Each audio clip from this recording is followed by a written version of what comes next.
Tenille, like I got to start right off the bat by just saying congratulations on your success. Since last I've seen you, not only in Canada, but honestly, the success in the US is something that all Canadians are always proud. When we see a Canadian do so well, we're like, that's our girl. Oh, thank you so much. I mean, it's hard for me to even like comprehend some of the stuff that's happening right now. It's just been like such a crazy year and all that. But I've somehow walked out with so many things to be thankful for. So I'm really excited. Well, I mean, but you again, you have so many great fans and you're really interactive with them as well. And that's why that song is continuing to climb up the charts because they want to hear it more and more. So, again, your hard work that's paid off with just how busy you are. I mean, I'm sure you'd prefer to be on the road, but you're doing so much of this with your fans and giving them access to your life and what's going on and your writing and everything. So, again, I mean, the proof is just kind of in the pudding as to why you're there. So you should be really proud of yourself. Thank you so much. I mean, the fans have been so incredible over the last year. We haven't been able to get out there and be on the road at all. I really haven't even been able to play somebody like that on the road. So it's pretty crazy that it's still climbing, and the fans have just been amazing. They've showed up to every like Zoom performance and every Instagram live and all of that stuff. So I just feel really lucky that I have fans that are just sticking it out. They're waiting for concerts to come back, and they're so great. Well, even like that lyric video where you asked for photos, clearly you've got too many of them because you're still posting tons of them. We got so many people sent in like amazing photos, and there were just like, I think we got one of everybody in there, but it was like, yeah, we just wanted to keep posting the extras because there were so many great ones that I'm just like, yeah, I just want to keep sharing them. So some of the other things that I've spotted that you've done for your fans, I mean, recently, I guess, sorry, we should talk about the new single first because this is a good segue. So Give It To Me Straight is out now. And this is another great single that we are so excited to play in Canadian country radio for sure. Thank you. I mean, this is kind of the first song of all the new music, so I'm very excited. It was all written over Zoom over the last year, so and recorded over Zoom actually. We were able to, I mean, I did my vocals in studio, but everything else was like sent to musicians across Canada and the US, and they were playing on it in their home studios. So we had to get really creative with this new music, and I'm just more proud of it than anything. So this is the start, and can't wait for more. Well, and that's the thing that I know this is a new process for so many people, but what I love about it is like you can't tell. Like the production on this is amazing. Such a great song. Thank you. Yeah, Dave. I wrote this with Dave Pittenger and Allison Belt's crews, and Allison was also on Somebody Like That. So I absolutely love working with her. And this was one of those special songs that came out of Zoom, and I had the idea the night before our writing session. And as soon as I saw their faces, I was like, "These are the people I need to write this song with." And I mean, anybody who's been broken up with has had that feeling of like not getting closure, not having so many questions walking away from the conversation. And I think, it's very like female empowerment to be like, no, you got to give me a reason for this. You can't just like break my heart and get away with it. I love it. So, and I love the lines too, but it doesn't matter how much sugar's on that rim. Yeah. You can't sweeten this up either. So just tell me, like, Right. I know. I mean, that's the whole thing. And it was really fun to put together like the alcohol references with the actual like conversation thing. That was really fun to put together. And I mentioned Jack Daniels. I say Jack D whiskey, and they like sent me Jack Daniels. They were like, "This is so great." So I'm like, I'm here for it. okay, well then no offense to Jack D, but what's your favorite? Like, what's your go-to? Are you a Ooh. wine person, a tequila? I do love wine. I drink a lot of red wine. I don't really have like a specific kind. I just like trying them all. And then I do love tequila. I actually met my boyfriend because of tequila. So I have to say, tequila's good. All right, well then the next song, yeah, I'm sure there's a love story in there with tequila, and Oh yeah. you'll get all kinds of bottles of tequila your way. So Right. you know how this works now. Yeah. Oh, that's amazing. That's so great though too that they already heard the song and decided to send you that. So that shows that the song is already making waves as well. Thank I you. mean, booze included. I'll take the Right. bonus, right? Yeah. I will take it. But what I was going to say too is I've seen that you've been handwriting all these lyrics out over and over and over again. My bulldog's gonna throw a fit in 5 seconds here. Working from home. Yeah, I know.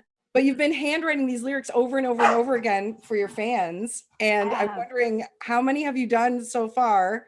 Do you still have use of your hand? Are you okay? I do. I've only done 5 of them so far, but yeah, we're gonna keep doing some giveaways with those. So if people want to check it out on my socials, I like to do that. I think it's like kind of a different little keepsake of your favorite artist. So yeah, I love writing those out, and then people get to see the lyrics as well. So I'm excited about that. Well, yeah, not that you really would forget the lyrics, but you never will now. Like it's just impossible, right? Yeah, I'm like singing it in my head as I write it out. I'm like, okay, I got this now.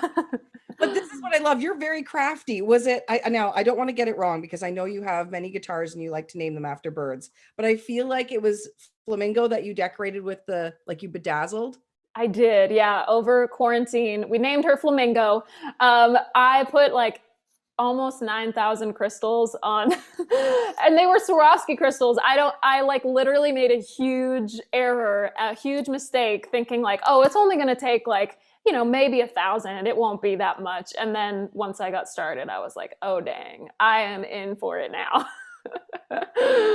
Yeah. That was a passion project. I watched that because you had updates like daily. And I remember thinking, oh, I cannot wait to talk to her about whether or not she wants to bedazzle everything or never, ever again.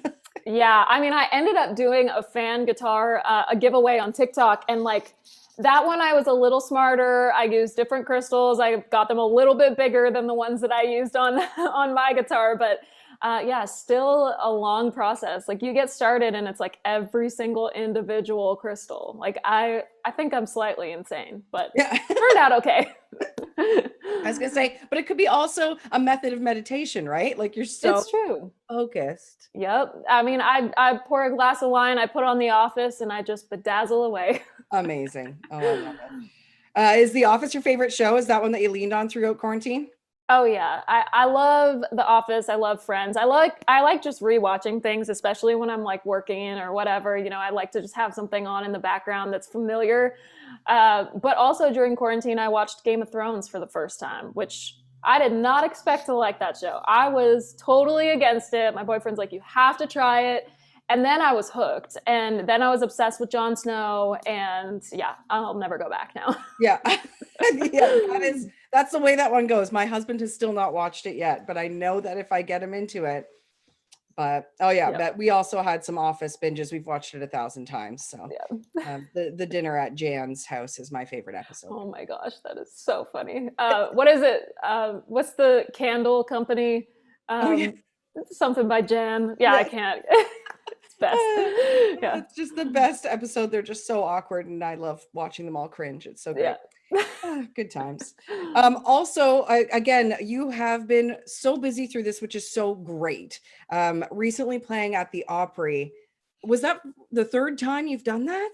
It was the 3rd time. Yeah. Well, it was actually, so I played my debut at the Opry, then I played Opry at the Ryman. So this was my first time like back on the actual Opry stage since my debut. And I've got to say, the nerves came back just as strong as the first time. It was like, you get back in that moment and you're like, oh my gosh, this is happening again. Like I'm feeling all of the nerves and all of the excitement that I felt the first time. So it was so great. But like, I mean, as soon as you get onto that stage and step into the circle, it's like the nerves disappear. It's like that stage has magic. It's great. Yeah. I've been lucky enough to sit on that stage, and like I think I watched some of the acts through the tears that were falling out of my eyes. It's something very special. So I can't imagine being able to perform on the stage. So congratulations on that again. Thank you. Yeah. And just being able to get out there and of all places be like, yeah, just got an Opry show. Oh, good. I know. I'm collecting like all of my little Opry posters, and I've got like a whole thing hanging up back here because like it's so cool. Like I don't know how to, it's just history, and it's so cool to be a part of it.